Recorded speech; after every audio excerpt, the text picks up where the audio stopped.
RFK Jr. and Tulsi Gabbard managed to pass major hurdles on their way to the full confirmation. So we just got word, of course, just a few minutes ago about Tulsi Gabbard earlier in the morning. Of course, we got the update on RFK Jr. So now RFK Jr. passed the Senate Finance Committee with a vote of 14-13 right along party lines. Senator Bill Cassidy surprised a lot of people. Dr. Bill Cassidy, he did in fact vote for RFK Jr. Now he can afford basically to lose up to 3 Republican votes as it moves on for the main confirmation hearing in the wide open Senate. So Susan Collins, Lisa Murkowski, Mitch McConnell, all likely to not vote for him, which means he would still pass in the Senate even without those 3 those rhinos. So it'll be interesting to see. And then also Tulsi Gabbard just passed with a 9-8 vote.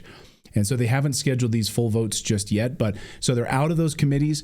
Huge hurdle to pass over. And Tulsi Gabbard had to face tough questions about her, support previously of Edward Snowden, whether or not he broke the law. Also her trip to Syria, when she said, I think it's good to actually go there and see what's going on. Like, where is American tax dollars going? We're being told that we need to support a regime change of the Assad government. We now know USAID actually funded a large portion of that Assad regime overthrow. So, yeah, we'll see. Both of these nominees pending. Confirmations will depend on securing sufficient support in the Senate side, but I think they've got this locked up, which is huge. Home stretch, you guys. Yeah. Well, also we learned today that the FBI and Department of Justice had over 5,000 people working on January 6th cases. That is an unbelievable amount of manpower, and it equates to 1/3 of the personnel of the FBI. Now, you think about it. Again, we've had Steve Friend, the FBI whistleblower, who was on those cases and blew the whistle and said, we are torturing people who did not commit crimes. We are actually violating their civil rights. We need to forfeit these cases because we're doing this wrong. And in fact, so if you think about it, 5,000 people were working on this. We've seen some of these cases, and we have, how many whistleblowers? Do we have 4? January 6th, like not more than you can count on 2 hands. I mean, we like Garrett O'Boyle on the show, Kyle Seraphin, Steve Friend. Yeah, just a handful of FBI whistleblowers. So most of them knew that this was against the training that they had received about violating civil rights. I think most of them knew this. This is like a Stanley Milgram experiment where they were going along with the temperature of everyone else. So that is shameful. So this is 5,000 agents, but this is just out of the D.C. Bureau specifically, where there's 17,000. And by the way, Kash Patel spoke about this during his confirmation hearing. He said, we have 17,000 FBI employees and agents here in the Washington, D.C. metro area. He's like, I want to disperse those individuals, put them out into the rest of the country so they can actually do their work. Now, we know today, we just got this breaking news that the 9 FBI agents are now pushing back against the Trump administration, against their efforts to reveal the names of Bureau employees who are specifically working on January 6th Capitol riot investigations. They filed a lawsuit today against President Trump that says they basically, any sort of public identification of them could lead to retaliation. It was filed anonymously in the D.C. federal court, and it basically warns that any review or disciplinary action against FBI personnel involved in these investigations would be illegal and retaliatory, which would violate their civil rights as their civil service protections. So basically, they had to fill out a questionnaire. Under the Trump administration, all of these individuals in the FBI now had to fill out a questionnaire outlining their roles in the January 6th investigations and any relation to the Mar-a-Lago probe. And basically, now the lawsuit is saying this would unfairly target us. Like if we were involved in going through Melania's underwear drawer. Like that would unfairly target us. But this is a chicken or egg. Someone's civil rights were violated. How many layers of onion can we peel back here? Yeah. Whose civil rights? Trump. Whose? Trump. So this is an ultimatum. So Trump, the Trump White House has laid down an ultimatum. We want to know who you are. Were you involved in this witch hunt? And let us know. And you need to tell us because we're going to. Now, Trump was asked about the other day, would he oust these FBI agents? And he basically didn't say anything about it. He said he'll let Kash Patel straighten things out when he's in as head of the FBI. So he didn't come right out and flat say it, that he's going to kick these FBI agents out, these corrupt FBI agents. But I imagine that Kash Patel ultimately will. So we're going I think we want to know too. We want to know who was working based on their political ideologies instead of by the book. We should want to know that as well. Do you ever feel like you're being surveilled and you hesitate to share things of interest via text messages or email? Certainly we do as journalists. We have to deal with this all the time with different journalists and sources that we speak to and who's watching, right? We know our friend Tucker Carlson. He was surveilled and openly by the NSA, went after him specifically before his meetings to fly over and interview Vladimir Putin. So again, these types of labels can be used by the government to, they can label you all sorts of things, as a domestic terrorist by the FBI, all of it. They can surveil its citizens who otherwise live abroad without any legal due process. This came up during Tulsi Gabbard's hearing about the FISA and 702 FISA carve-out for American citizens. And what does that look like? Fortunately, the founders of Bunker have created an app to uphold people's rights. Bunker is not beholden to any third-party corporation, investor, or government. Bunker deeply believes that privacy is a human right, and everyone on Earth deserves bank-level security. They have a robust password manager, a completely secure and private messenger built in, cloud storage for all of your files and documents, and it's built to uphold the rights of people, protect them from cyber crimes. Download Bunker from the App Store or the Google Play Store today and use the code Redacted to receive 25% off. 25% off by going to bunker.life and use the code Redacted, or just download it on the App Store and use that code as well. Well, we should also want to know more about USAID. Now, someone in the chat room just a few moments ago said, hey guys, remember this is like just a scapegoat, USAID. Well, of course, we're talking about all these NGOs that USAID funneled money to. So we're going to cover deeply all of those pieces. And also Dan Cohen is going to be joining us here in just a few minutes live to talk about Marco Rubio, because a lot of this is now going to be absorbed under Marco Rubio at the State Department. So will it live on with neocon Marco Rubio?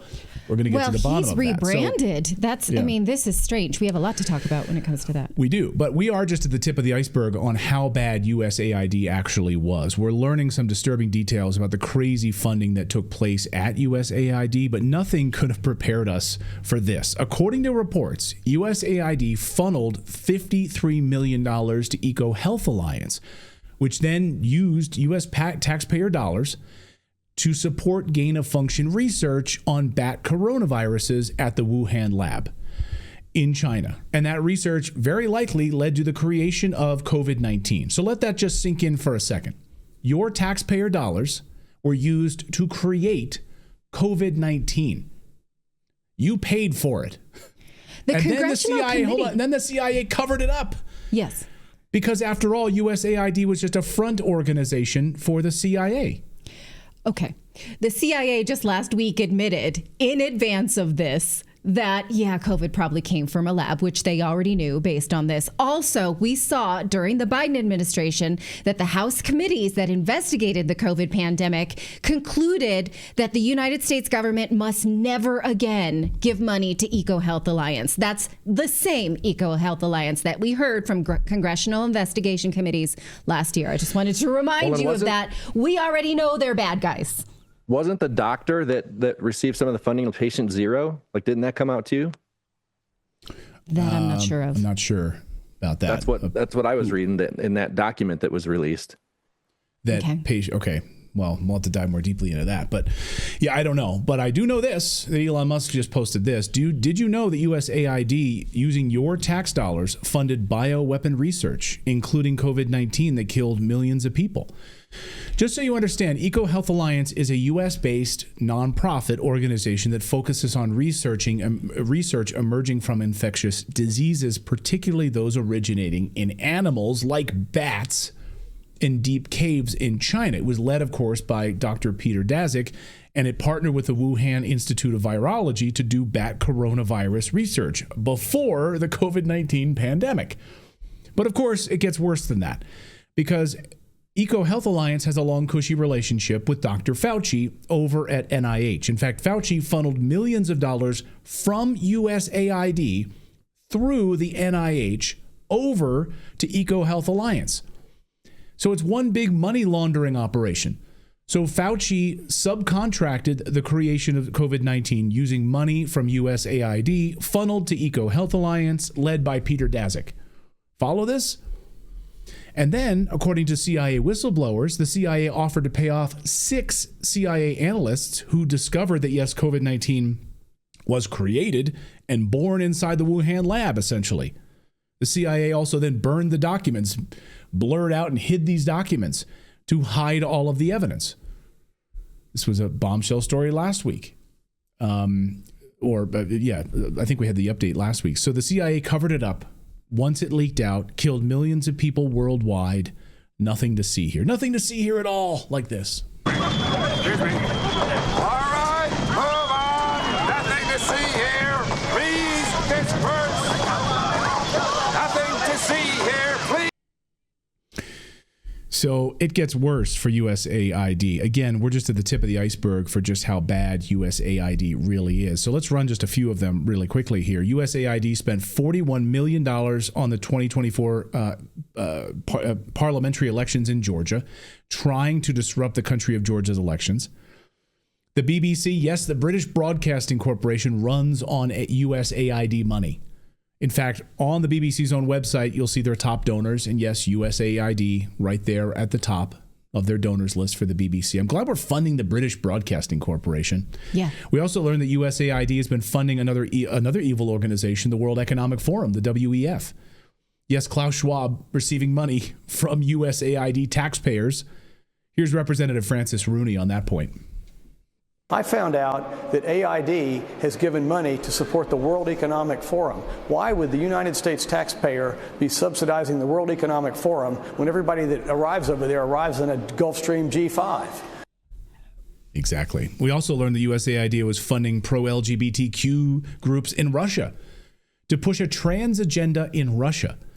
And they separately were funding atheist activist groups in Russia. Why? Ask yourself, why would they be pushing like an anti-religion agenda and a pro transhumanist agenda in Russia? I can give you a simplistic answer is to sow social discord. Yeah, there you go. And that you are paying for it. We also know the USAID funneled $15 billion into Syria to overthrow the Assad government. They did it through NGOs, of course, in Syria.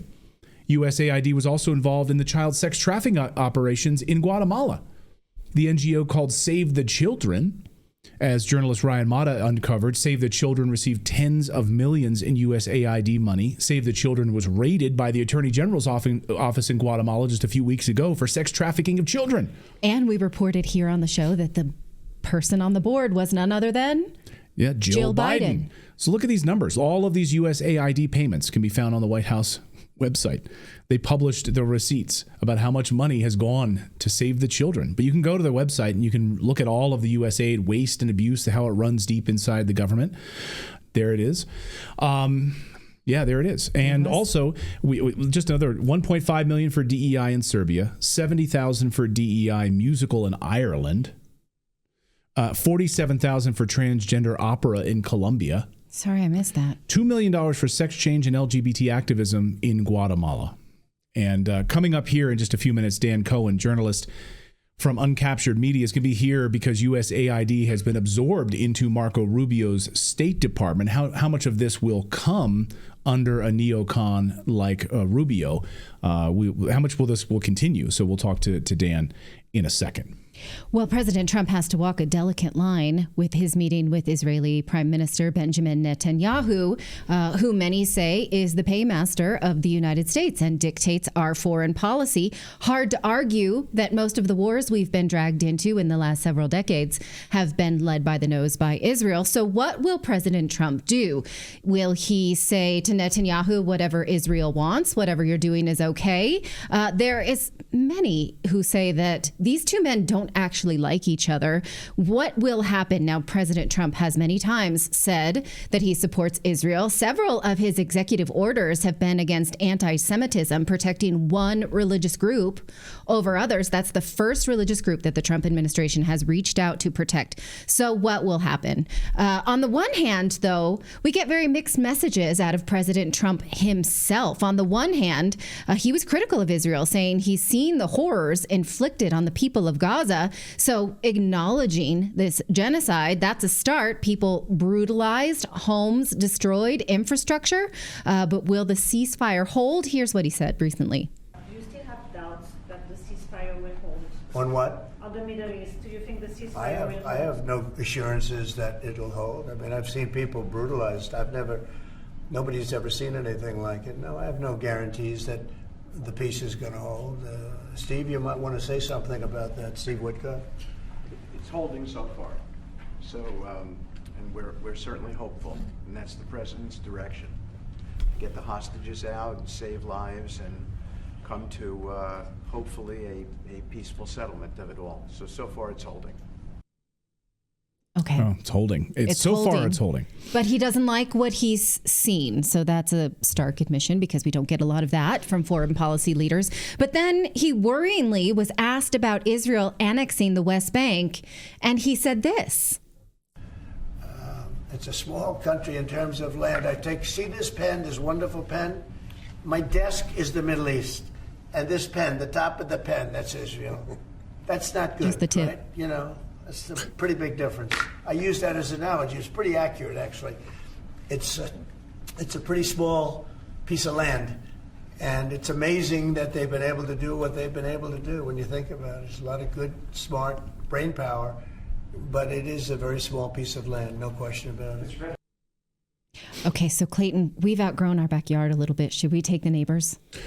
I think, we should just go into the neighbors. We should just do that because even we've outgrown it. It is a small yard. It's not a big We need more space. We have 3 kids. They don't. We should just take it, right? So what exactly does that mean? Does that mean he supports Israel annexing and ousting Palestinians from their home? Also, even if Israel did annex the West Bank, it would still be a small country. So then Jordan, Syria, Egypt. Let's remind. Syria, Well, they've already taken parts of Israel as well, but they had to. With Egypt, with the Sinai Peninsula, but they had to give it back in 1982 due to the Camp David Accord. So, what's next? How does that? That's kind of a worrying logic, don't you think? And again, I point out that size is not everything. The Vatican City is the smallest country in the world, and they seem to do all right with money and power, if that's what we're talking about. So I don't like that answer at all. Let me know what you think that means, but we will see for the president's own actions himself. Well, in just about 40 minutes, they're going to meet. So we're going to see Netanyahu, and they're going to hold a joint press conference together. So I'm sure we'll have a lot to talk about on tomorrow's show about Benjamin Netanyahu's visit to the United States. A lot of people were asking, hey, did Bibi bring his dirty laundry this time? Do you remember? Oh, yeah, I forgot about that. When Netanyahu literally brought his laundry with him and asked us to clean it for him. Like, that's not a joke. Look it up. It's unbelievable. Maybe he'll do that again. I don't know. Maybe he did that this time, or he learned his lesson. I don't know. I would love it if he asked Trump personally to do it, because then we'll get a different kind of Trump response to him.